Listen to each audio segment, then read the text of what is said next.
Welcome to the Global WeSpace Summit, a first-of-its-kind online journey into collective consciousness and practice. For this event, over 150 trailblazing pioneers and WeSpace experts from North America and Europe have been invited to share their latest insights and reflections on this subject. Bringing our best discernment inside these conversations, the many approaches of each WeSpace lineage come to life. As we explore pathways into the collective development and transformation of our lives and culture at this time, we are delighted to have you join us on this journey.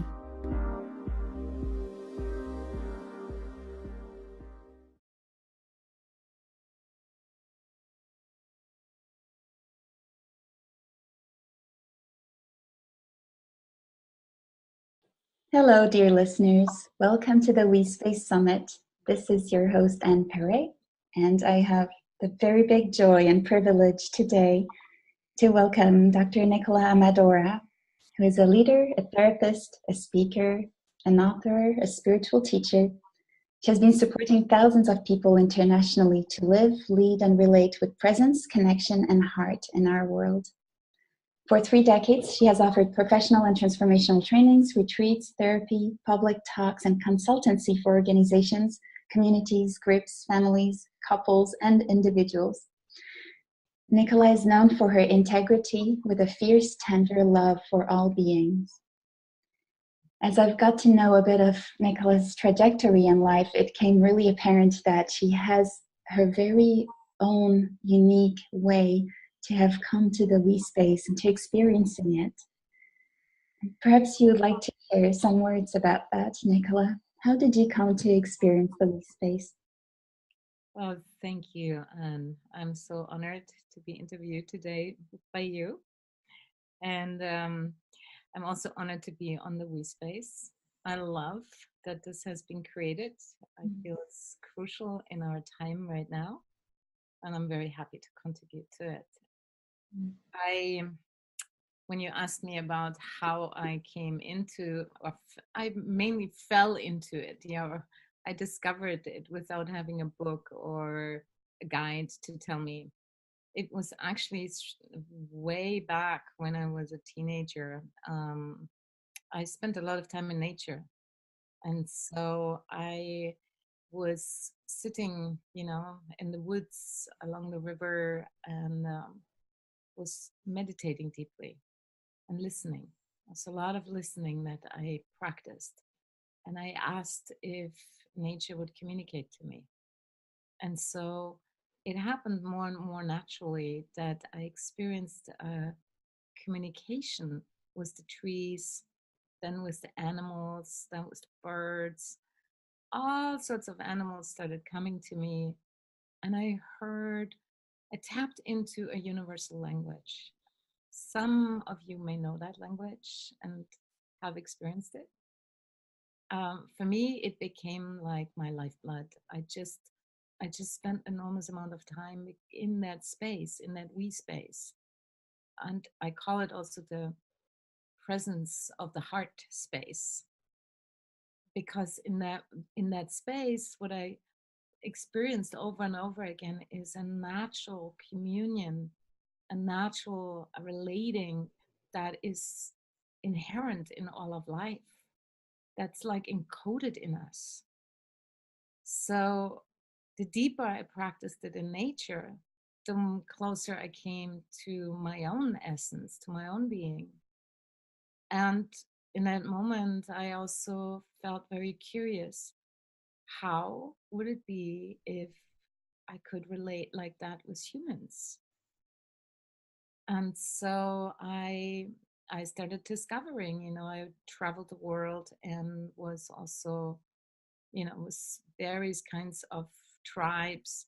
And I realized some of the people, like the Tibetans or indigenous people, again, the WeSpace is completely natural. It's easy. And I discovered also that in our Western world, this is where we have the greatest difficulty. But I was dedicated because I felt one event especially, and I think we talked about it, and that I should share that.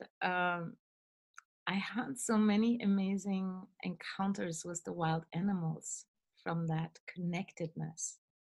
And so this moment when I was hiking with my daughter, she was at that time, I think, 12 years old. We met a mountain lion and her cub. So they came closer and closer. We were on the same path and we came closer to each other until we literally stood only a few hundred yards away from each other. Excuse me. And my daughter at that time didn't know what can happen with a mountain lioness. Yeah. I mean, this is not something you play with. But we were so close, there was no way I could go anywhere. If I had run the other direction, that mountain lioness would have jumped me. So I thought, there was this thought that occurred. Why don't I use the connecting piece? Why don't I?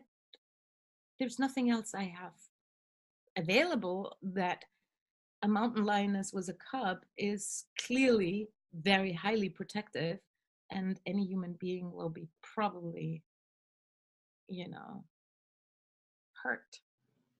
So I just tuned in.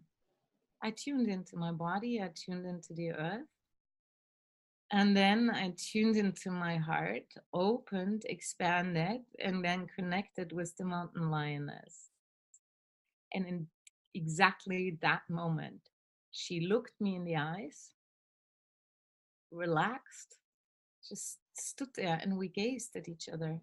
I think it was 5 minutes. We communed. And my daughter did the same thing with the cub. We had the most amazing connection and experience. And in the beginning, I told her very clearly, I have a little one, you have a little one. We both mamas. So let's be nice. I mean, it was just, but the moment I opened the door, it's like there's a shift in consciousness and also in the heart. The moment the connection was made, there was no fear, and she had no fear. We were just communing mother to mother. And then once we were done, we just thanked them. They turned around and strolled away. And we walked on our merry way, and we said, that was cool. My daughter said, that was cool, Mom. A real mountain lioness with a cub. The cub was so cool. But it is, and I've experienced it, with bears, with all sorts of animals that just, and they come. When I'm in that space, they just come to me. It's completely natural. So I figured this must be possible for humans to establish and meet in that space where really anything is possible. It's quite amazing that it was through that connection with animals, and you've mentioned also holy beings, that this has given you, like, that it's this way round that it's gone to then bring it to groups of humans, when often I hear it the other way around. So I find this unique. Yeah, it came to me with nature and with holy beings. I had so many occurrences, meeting so many saints and angels, and it felt completely natural because there's no veils in between. And if I let the veils go, if I completely open up, it's a natural we space. It's not something we need to even fabricate. It's there.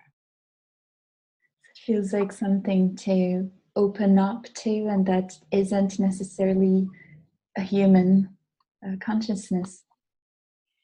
I think when I discovered it, when I brought it more with humans, what I discovered is that there has to be another element has to be included. And our humanity has to be included.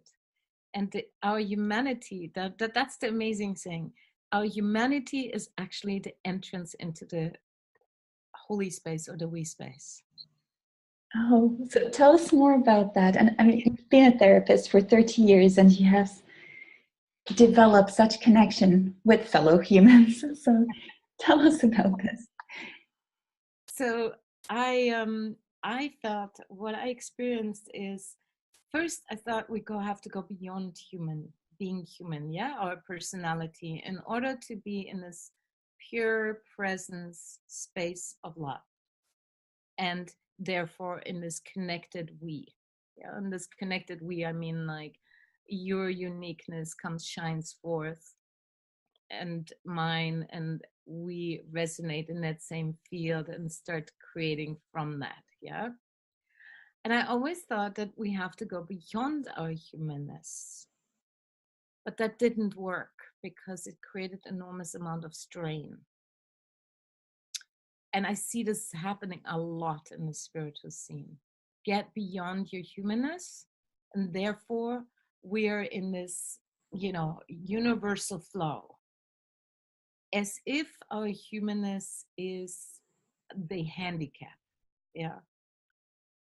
Now, here's something that I completely loved when I discovered, when I worked, and it was through working with people and in my own self, of course, is that through our humanity, through our vulnerability, do we enter the holy space? Do we enter the we space? That means like really creating a space where we come together, like here, where trust is established, where safety is established, where you can be at ease with your own hang-ups, where you feel received, where you don't need to fix anything about yourself to look better or be better, where you welcomed as you are. And when I create that space, or when I come from that space, yeah, that our humanity is actually our gateway, what happens is people feel so at ease to be vulnerable and real. There we are. We connected. Yeah, so I call that gate, that door is vulnerability. That's the key to be in entering into the universal we space. Mm. And I guess there are resistance that come with that vulnerability, or that, or before that vulnerability. But in the fact of being exposed with others, we're so not used to it yet. We are afraid of each other. Mm. So often we have a way of guarding ourselves that just prevents the opening. But this too can be included. So I work a lot, when I work in therapy, of course, I'm, guide the process. But then I drop the being the main door, and I just tune, just like I tune to nature, just like I tune to the holy ones or to my own being. I tune to the being of you and ask, guide, what is for the highest best for this very person. And the moment I tune in and follow that red thread really closely, it's like it's a deep listening, yeah, and it requires also to have plenty of tools. But the main guidance is the we, that red thread that weaves between you and I right now. You can feel it, right? Right. Yes. Yes. And it's both expansive, but it's also there's a tenderness, right? Mm-hmm. Yeah. And in that space, from that space, I just relax into it and I completely trust it and I follow it. And it always shows me where a person is hanging, or where what kind of help is needed. Mm-hmm. And because it shows me not only what's needed, but also how to meet you where you're at. So that in this we space, it's not just like I'm meeting you as this illumined, enlightened being, but I'm also meeting you as the human who's struggling. And there is no problem with that. And the moment I meet you as you are, that's when the knots start resolving. And the same is what I do with groups. So I was feeling like it's really important to get the work more further out, and to teach people how to do it in their office, in their business, with their friends, in their groups, in the whole of life, so we can actually create a shift on the planet faster. And I developed a way that is really simple, that we can apply in groups and with each other.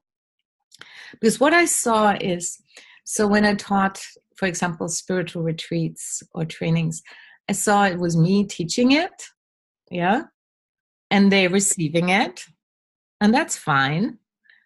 But I wanted to take it a level further. I wanted to see what happens if we bring forth that power in each person. We're both a teacher and the student. So I set people up with each other in small groups, and started practicing from the space of awareness. What is arising in you? What happens in you? And then they started learning this with each other. And what I saw is really amazing. It was the fastest way for people to feel connected. It was a profound way for people to awaken.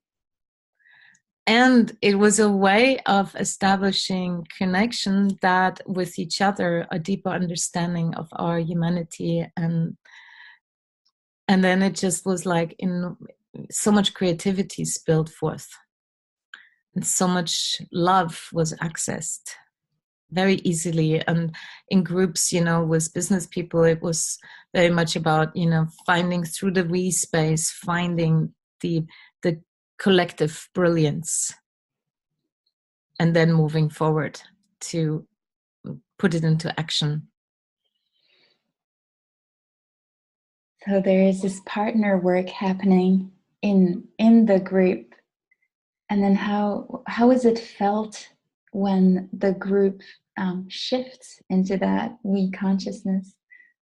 It's a beautiful question.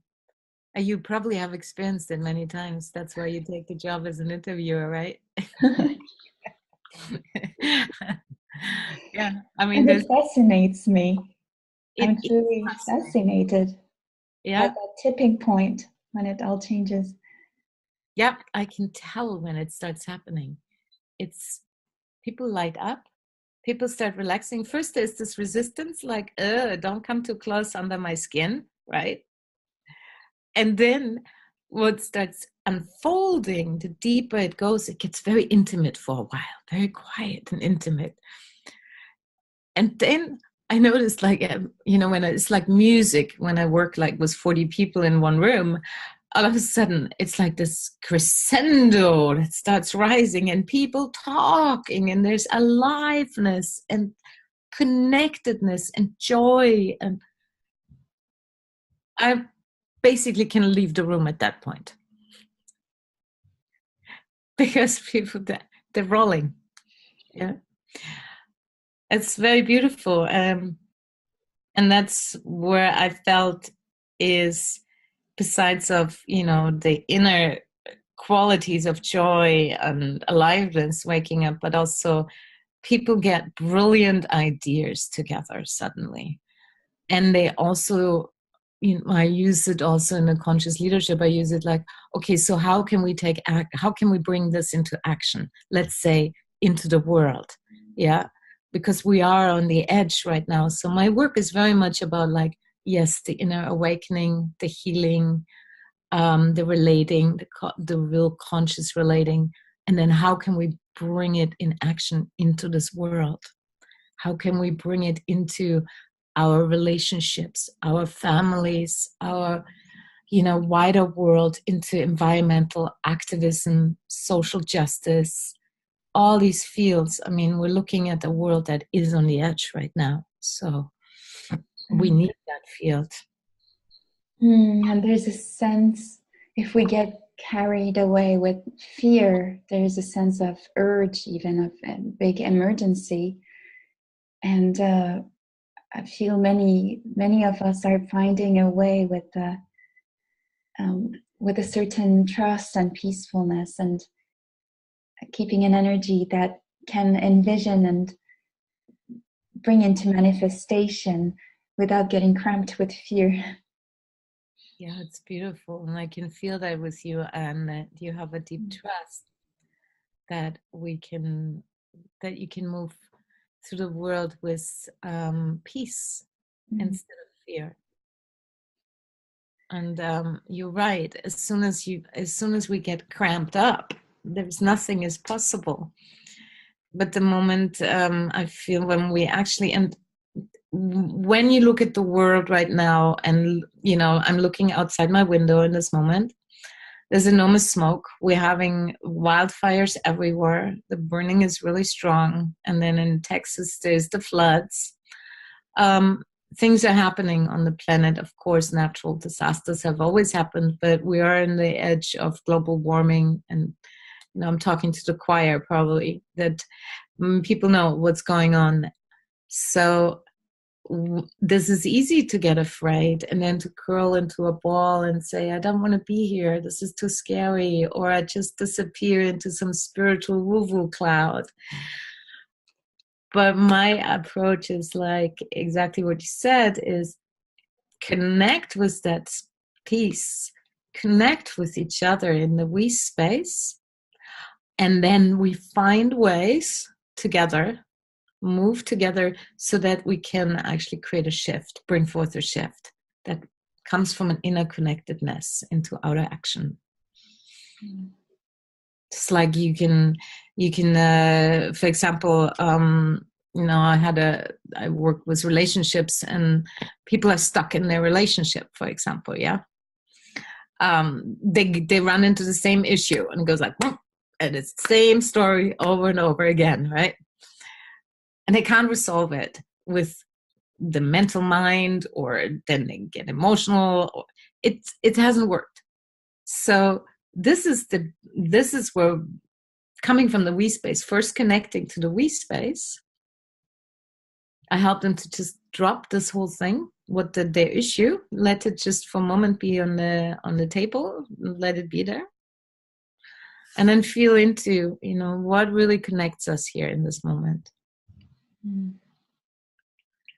And from that we space, I mean, I have very specific tools and ways, but from that we space, there's no more, that the fear can be there, but it doesn't run. So the fear says, okay, come home.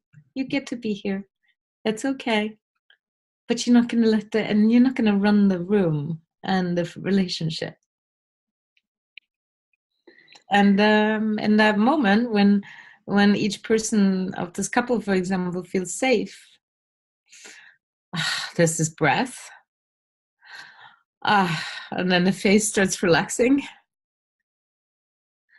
And what happens is they feel the connection, and then from there we address the issue.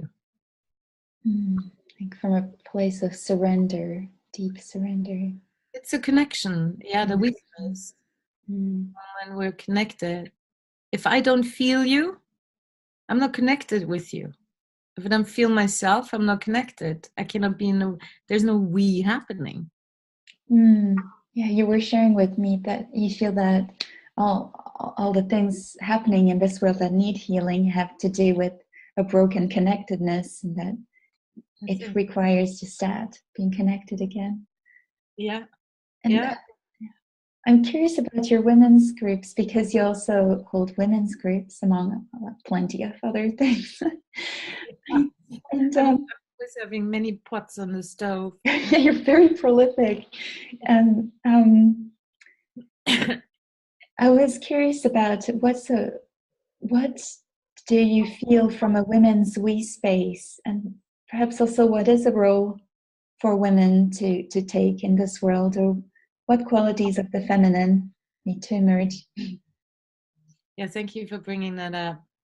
I mean, even though I work with both genders, I also feel at this time in the world, I feel the feminine is really needed so much, because when I work with women, there is an innate sense of relatedness in us.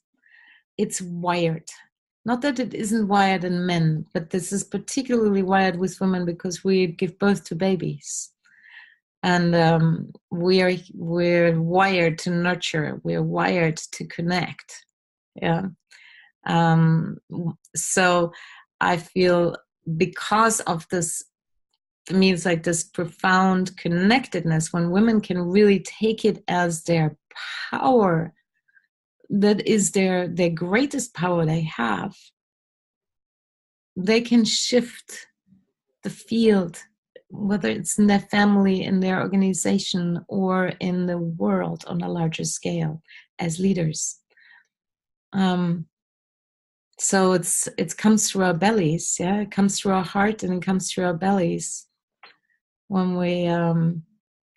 you take this breath, we can just do this right now. And this, Yes. I mean, if guys are watching, you're welcome to try it too. But it is very simple. It's the oxytocin breath for women that just works magic.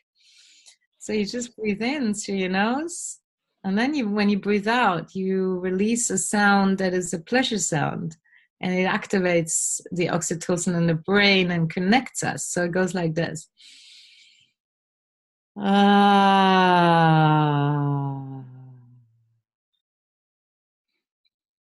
And this, when you do it a couple of times, literally gives you a visceral connection to each other, to nature, to our beings. Because I feel at this time it's crucial that we don't take spirituality and disappear into some la-la land with it, but that that we also understand there's many concepts of spirituality and consciousness movement and all these descriptions, but unless you really experience it and live it, it has no impact whatsoever. So, and for women, it's a good way to find simple tools that connect us on a day-to-day basis, because it is stressful to drive around, for example, in the car for hours in the Bay Area, at least where I live. It's intense. You got to have some simple tools that reconnect you. That represents well something that you mentioned to me about the juicy lovingness. Yes. Oh, thank you. I'm glad you leading into that. Yeah, this juicy lovingness. So I see, in order to really be accessing the we space, that magical space that has so much brilliance and that satisfies us, we need two wings. So one is the awareness wing, which is the presence. Like right now, we're really present with each other. Can you feel that? Yes. Yeah, it's being aware, being mindful, actually being here. That's one wing. That's a very important wing. What's often forgotten is the other wing. And I call it that juicy lovingness wing. Or I've been playing with names, but one of the names is, I would think, is the wing of embrace. So awareness is the coolness that sees the landscape. What is here? What is in this room right now? Who is with you in this room? What is your present experience? This is awareness. The other wing says, I embrace you.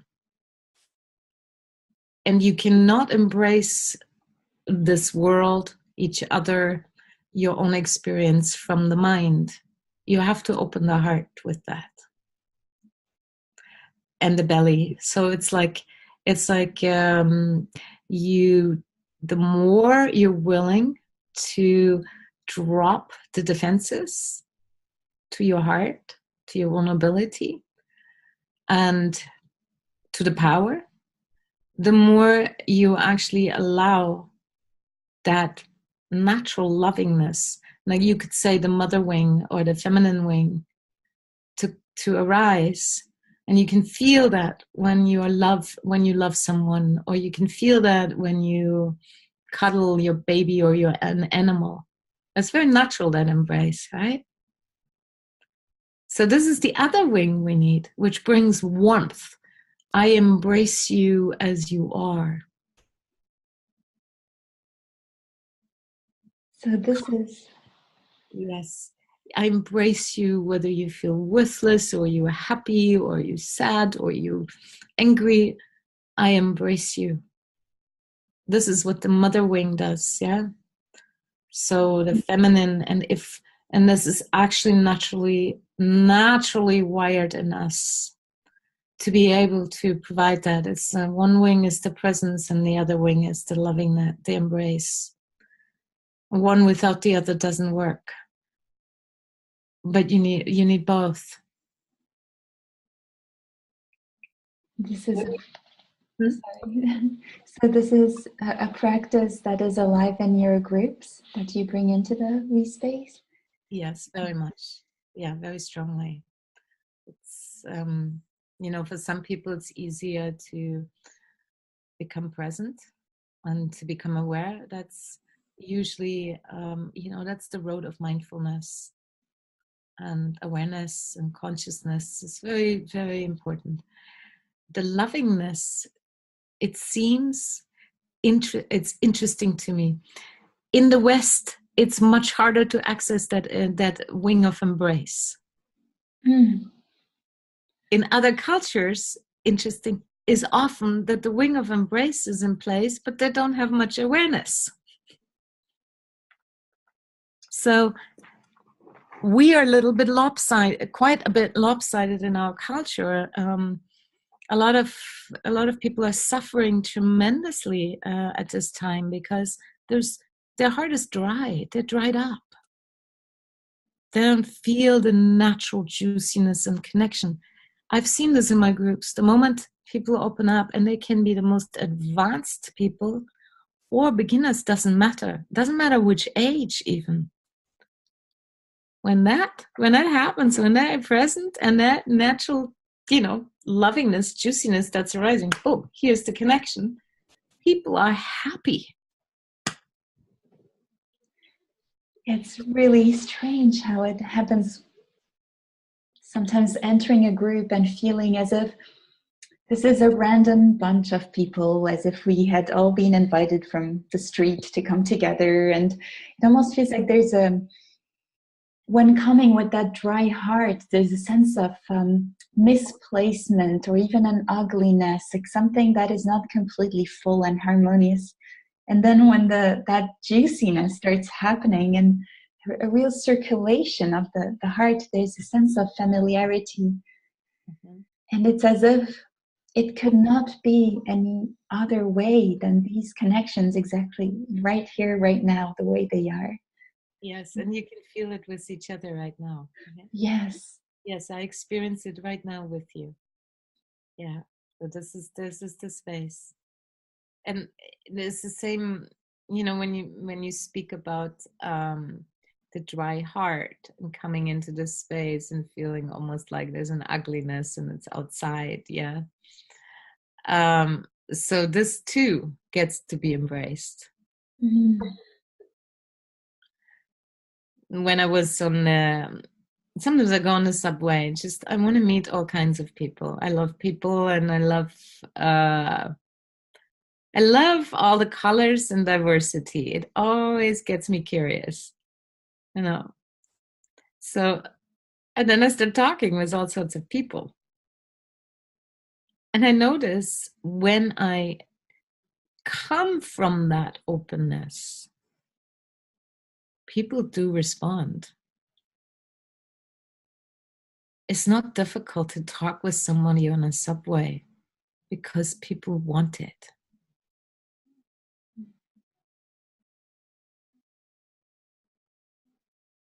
And I just notice how much it bridges that sense of isolation that we have in our culture. Mm. And that feeling probably also with the whole planet of, oh, but I did not want to come here in the first place, and this is an ugly and polluted place, and it, what does it really have to offer? And this kind of sense sometimes of isolation within being part of this planet. Yeah. Yeah, you experience it too sometimes, isn't it? I do. There's a vacillation of, am I really belonging here? Yeah. And then acknowledging that at first to then start feeling the connection again seems a key indeed. Thank you for sharing that, making yourself vulnerable with that. It's I know everyone has that sense. Most people I know have that sense. I too. I felt like, what in the world am I doing here? Which planet did I land on? It seems everything is upside down here. And especially I feel in that sense, you were talking about couples and how something similar keeps happening over and over again. And I sometimes feel just in green. exactly. And I feel this like looping, this patterning, yes, even in the very nature of life. And yes. it triggers sometimes some kind of mistrust, even in the very fabric of life. Yes, it is. This, I mean, for everybody has their own loop issues, I call them. They actually, they invite us to go deeper. Yeah. But what you said about the deeper trust in life is this is not an easy one to trust. How can you trust when everything goes upside down and you know, people betray each other, pollute the environment, destroy the planet? I mean, what in the world are you going to trust? Yeah. I mean, you would be it would be foolish to walk around naive and trust everybody. And for me, I asked myself, you know, what can I trust really? If I look what is happening right into its face without making it pretty or, you know, sprinkle some dust, fairy dust on top, looking the suffering right into the eyes. What can I trust in the fabric of life? What can I trust with you in this moment? This question comes up for most people with each other. What can I trust? If I open myself up to you, will you hurt me again? Yeah. And what we can trust is not that we will not be hurt. Mm-hmm. What we can trust is that this power of presence and this love can carry us through. And that if we're willing, you and I, if we had a muddle with each other, that we can actually walk through together with that. What I can trust is that you show up for it. Mm. And that we learn the tools that the we space will provide us to address it. So I feel, even though we wanted to do the practice in the very end, I feel like it would be a very good moment to bring this in. Would you? Please, yes, I'm very curious. Just to, I felt I'm the kind of woman I want to bring tools that anybody can use at any time with anyone in any situation. and as swift and as fast as possible to access, so we don't waste our time, you know, looping samsara around, going roundabout faster and faster, so we don't spin our wheels too long. So I have a few things that we can just use right now, because we're in this beautiful connection with each other. And one of the things that I bring in is called I am with you. So I teach that to people, and I also bring that with people. It's one where I'm going to explain a little bit, and then we just dive in. How is that for you? Perfect. That's great. Is it good? Yeah. I trust the connection. There you have the answer. I trust it too. That's it. That's the very thing. And then anything can happen in the unknown. That's it. Yeah. Yeah. And that we honor that space. So, and in that space, I also welcome your whole vulnerability, your whole humanity, that this is not separated out. And I welcome your brilliance, your shining being that is timeless, that is untouched. So it's the whole of you. And the sentence is not to be used like, oh, it's just a method. It's more, when I speak it, I speak this sentence of I'm with you from my whole being. And I invite you to notice actually what just happens in you, what arises, and that anything what arises is okay. And you just speak it out. We'll just do it for a moment, and anybody who's listening and seeing it, you can try it out. It's actually fun. So, and we can use this when we sit with people quietly, even when you don't even need to say anything. This I am with you opens the heart and brings you into presence. So anyway, let's just a few seconds. Okay. So, and just let me know what's here for you in this moment. Just on your sensations or in your mind, just only very simple, not much. I feel my heart beating very strongly. Yeah. Yeah, great. So then I invite you to notice what happens when I say this to you. I am with you.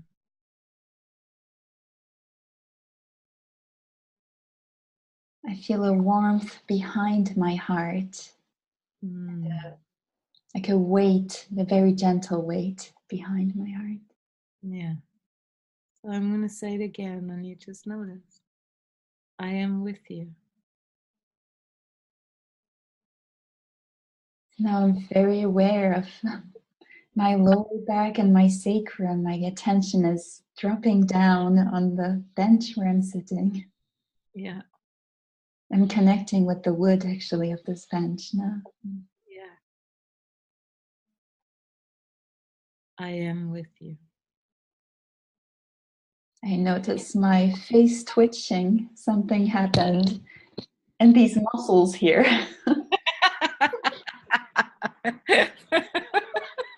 It means you need to laugh, right? It was a laughter spasm. Yeah.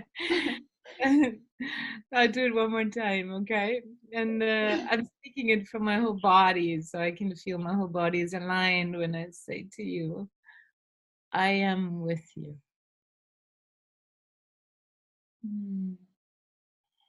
It's very expansive around my head now. I feel that your words allowed a vibration in the cranium. Yeah. Yeah.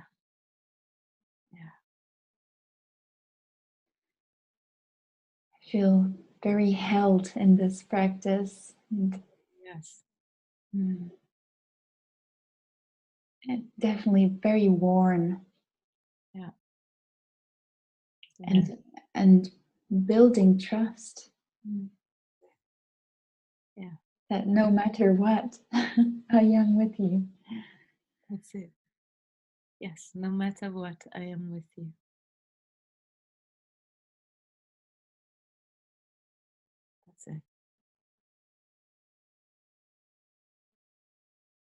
This is the most profoundest thing we can. Thank you, Anne. Thank you. Thank you. Yeah. I like to distill things to the essence, and this is what I've found is really the profoundest thing most people need and looking for. I am with you. It's unconditional presence, unconditional love. Mm. And in that moment, everything begins to open. It's like a flower that begins to open towards sunlight.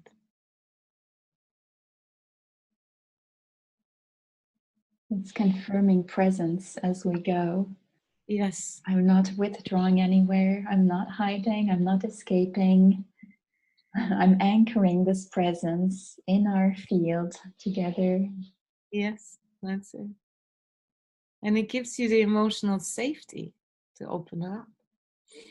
Mm. One of our speakers was mentioning this, that sometimes one does not need to really open up to just anyone. And if someone comes and it's in this, in his or her talk, all about us being interconnected and everything can be shared and everything can be opened up to, but no, there's a sense of safety to have. I'm glad you bring that up. I think this is another perfectionist trip of like, oh yeah, we should all open up and be one. Mm. I'm like, no, actually not. I'm perfectly fine if there's a healthy sense when you feel held, when you feel that safety, there's a healthy sense of what's the right boundary here. Yeah. Mm. Or there's a healthy sense that when I talk with somebody on the street, I'm not going to take them home into my bed just because we're one. Yeah, there can be this ambition sometimes of, oh yeah, communion with the all, with everybody, with all. Yes, in a misunderstood way, because what it leaves out again is our humanity, and also something really healthy that tells us, okay, it's right to connect here in the street, in the shop with each other, and it feels there's a wonderful wee space we open up into. And then there's also a rightness about, and I have my life that goes on somewhere else as well. It's a natural respect. I don't need you to open up. Like, I sit with you, I'm here with you, meaning you can be as closed as you want to be. Mm. I'm okay. And for my heart to sing, I don't need you to open up. For me to be in that wee space with you, I don't need you to change. So that the opening up is really like the natural opening of a flower in its very own timing that can be quite mysterious. Yes, and we still can be, because the moment I accept you where you're at, we're connected. Mm. You feel like, I mean, how do you experience that in our interaction here? Oh yes, I can rest in it. That's it. I feel that I can feel how sometimes holding back, I can judge myself for holding back. But if I am seen by and held by someone who does not judge me for that, then I myself start dropping my own judgment. Yes, that's exactly how it works. That's it. And so, and you're writing a book now, um, and you're writing, I heard, uh, about the wee space in your book. Would you like to tell more about it and about your book Thank and you. its making? Yes, yes. I'm actually. It was so funny when my friend connected me to the Wee Space. I was just writing the chapter, sitting in the mountains and writing on my computer under a tree. And that's when I got the text. Would you like to be interviewed on the Wee Space? Yeah, my book is at the moment, the title can change, but the top title is Unleashing the Power of Love, and then Living in a World on the Edge. It's the subtitle. The subtitle is probably going to change, but something with the world on the edge. And it's bringing in the relevance and the importance of relating with each other, with nature, with people, with the world, and be able to be part of the great turning together. Yeah. So I feel actually very excited about the book because I feel it's needed in this time. And the we space is a particular way. So in the book, I also write a lot of stories, so it doesn't get so boring, you know. And you do have a lot of stories. I really invite all our listeners to watch your interview also with the guest bump, because your trajectory of life is just amazing in all the little miracles, all the adventures, all the things that kept coming up for you. Yeah, my life, I don't know, it's just, you know, when you live your life you think it's normal, but then when you hear other people you're like, oh, maybe it's a bit of an unusual life. Yeah, I certainly from a usual, yeah, I've had quite a lot of miracle stories and stories of the we space. You know, the from the animals to the saints and then to human beings, and then creating with humans together a whole other level of relating in the world and making an impact really for the world. So, and the we space chapter in particularly, I've been writing on this forever long because you can pack in so much. And then you can also, like we sit together, there's such richness that emerges in the space between us. And at the same time, you can also write only 2 sentences about it. Right? And the main message I want to get across is, how do you enter it? How do you enter into what is already naturally here between us? And how to cultivate those tools, because we do need the tools for it, even though it's completely naturally wired in us. We need, because we have conditioning. Yeah, we have been brought up in families of dysfunctional communication. We have been brought up in a world where we've forgotten who we are. We've been brought up and given messages like, you know, you're not good enough, you're not worthy. All this starts playing into the into the space. How do we actually enter it in a way that allows us to connect with what's most natural and most enlightening, and it has the greatest impact? So this chapter is about that. How do we enter that we space and then work from it or move from it? I have a question bubbling up really from curiosity, how you see this. Is it that, do you see that this connection that we have when we are in the we space, that it would have been something that we have lost, that we once had, and that it got somehow broken and that we're mending it? Or do you feel that it's an evolutionary direction where it wasn't there before either, and we're just developing it, just only learning? I love your questions, Anne. They're so good. Oh, they come from here. They from come our from space. We're right in it. Yeah. No, it's not something that's broken. No, it's, in my view, yeah, in my view and experience, it's also not something that's new.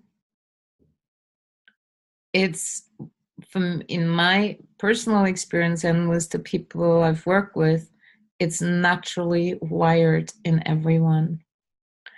It's just there's layers and conditioning that it's kind of like there's cement and the river is under the cement. So what we're doing, even when we're talking about this on such a conference like this, or event like this, is how do we allow ourselves to reconnect with the river under the cement.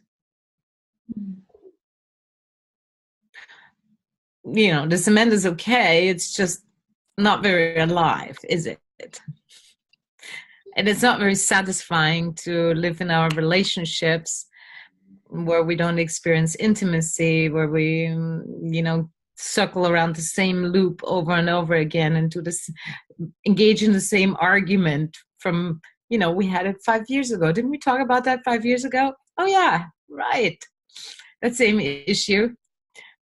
Or when we have this cement where we walk around in fear in the world and saying, oh my God, I just want to disappear from this planet. I really don't want to be here. This is a nightmare. Yeah. Or when we experience this conditioning from our family lineage, generational lineage that says, mustn't say anything, mustn't speak up, be nice, be a nice girl. I mean, it's common for the women, yeah. So these conditionings, so if I stand with you like the nice girl and say, mustn't say anything what I really think and feel, right? There's not much of a wee space available, right? Because I'm not there. So this river is always accessible. We just need a little help, and we can do this with each other. So that's what I train people to really do this with each other, that we can help this accessing the river and then also take care of the cement. So you have a lot of trainings, like I was saying earlier. Does that make sense what I just said? It's like, what am I talking about? Cement? And I wonder if anybody understood. Well, I see that cement as the sleepiness, perhaps.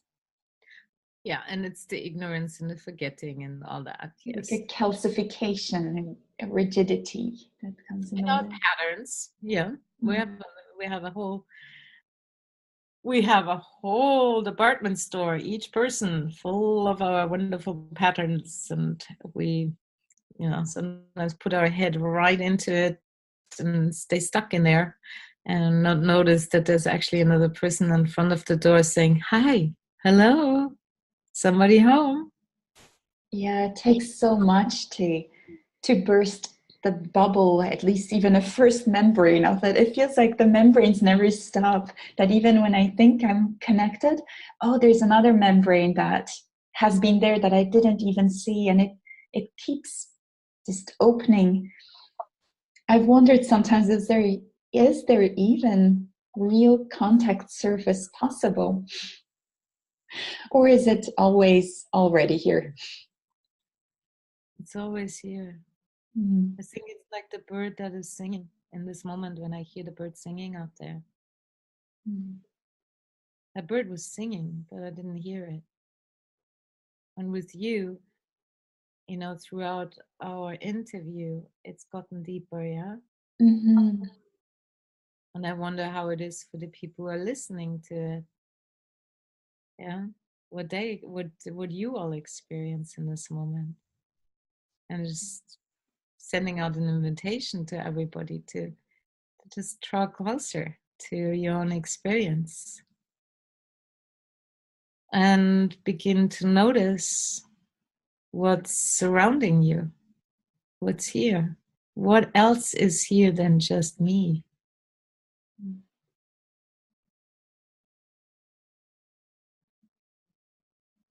And allowing maybe that Noticing that the heart, how is your heart in this moment? Is it closed? Is it open? Not pushing for going deeper or higher or more open, but how is it?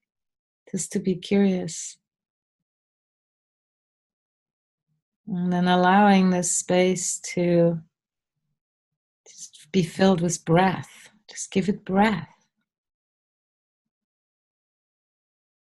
Nothing to change, but rather allowing it all to be here, whatever it is that's happening. And then letting that song resonate through your field. I am with you.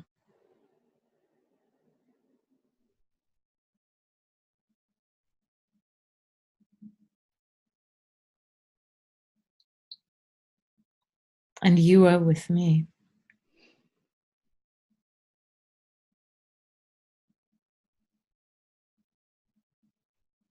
And just to breathe that for a moment, it is stay in that space. Just stay. Just dwell or bathe in that.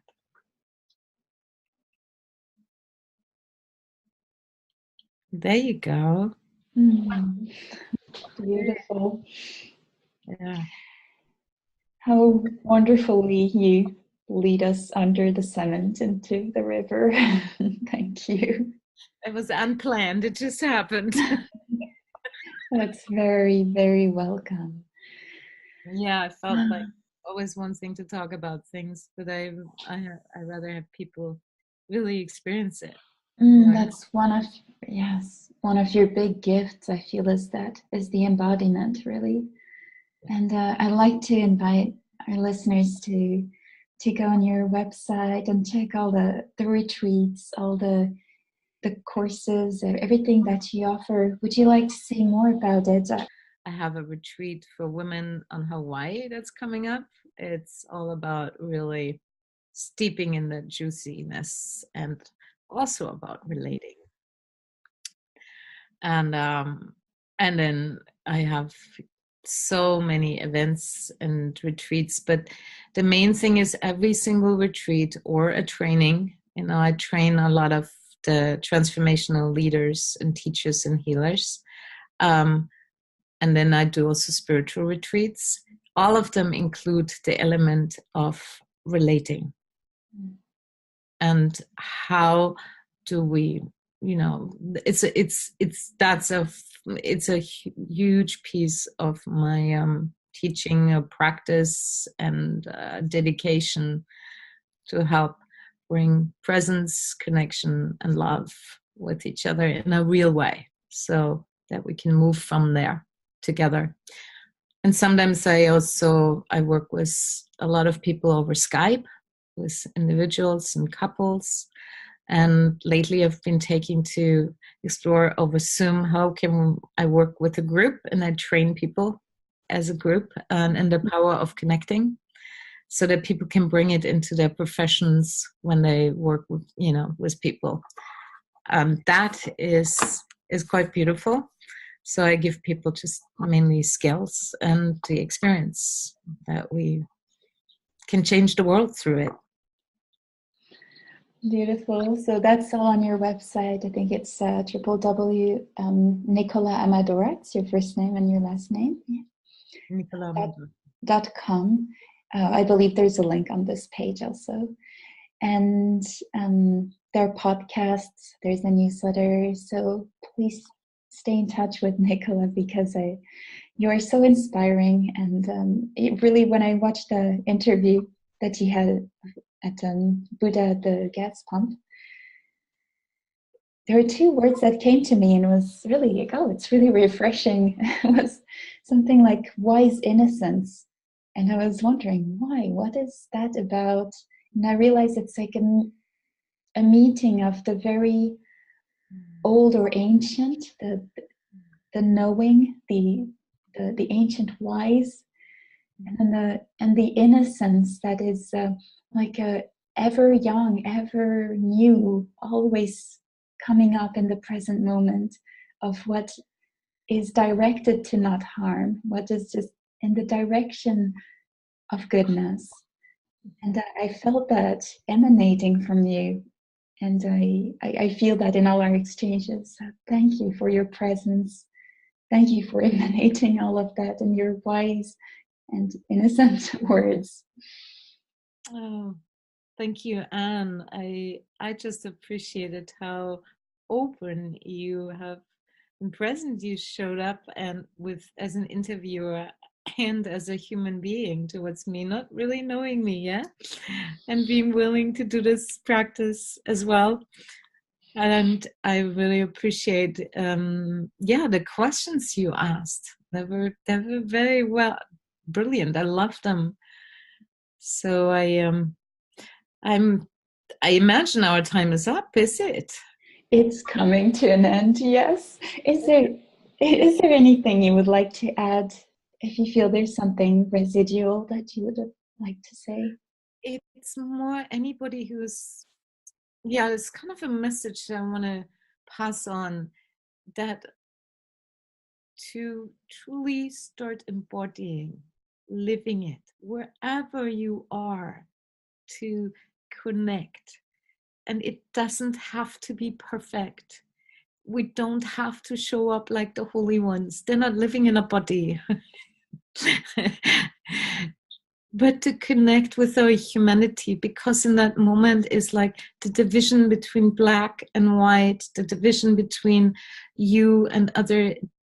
We built a bridge with it when our humanity is used as a gateway to our spirit, to this beautiful, alive interconnectedness, this magic that I know it's just right there, isn't it? You feel it? Yes.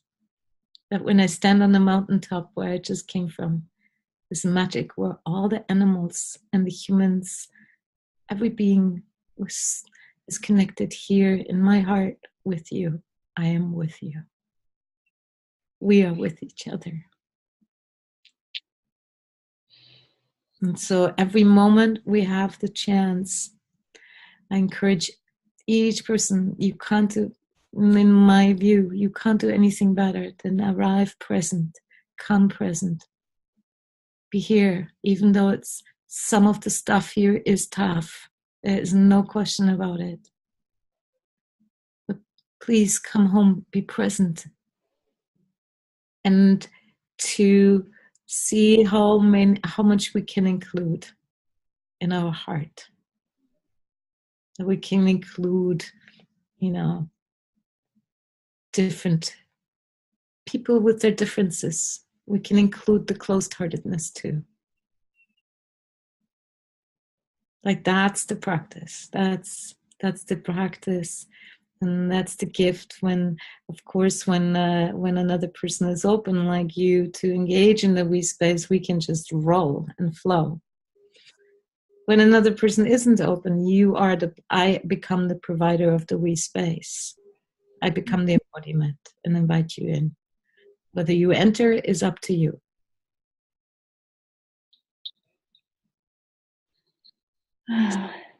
Thank you. Everybody to come home into the we space. Thank you. Thank you. Oh, and thank you, dear listeners, that we do feel as we are connecting here. And I wish you all to have a beautiful day with these words steeping in presence and inclusion. Yes. And I want to just send out a prayer right now, because there's so many beings that need help. Just may our practice, may our walk, and may our connectedness benefit all beings seen and unseen in all the worlds. And may we carry the torch in a world on the edge. Thank you. Thank you.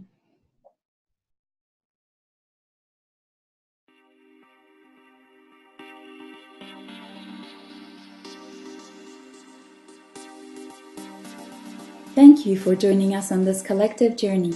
To sample more speakers from the Global WeSpace Summit, tune into www.thewespacesummit.com. Here you will find over 150 trailblazing pioneers and WeSpace experts, as well as 26 catalysts convening these conversations at the next edge of collective consciousness and culture.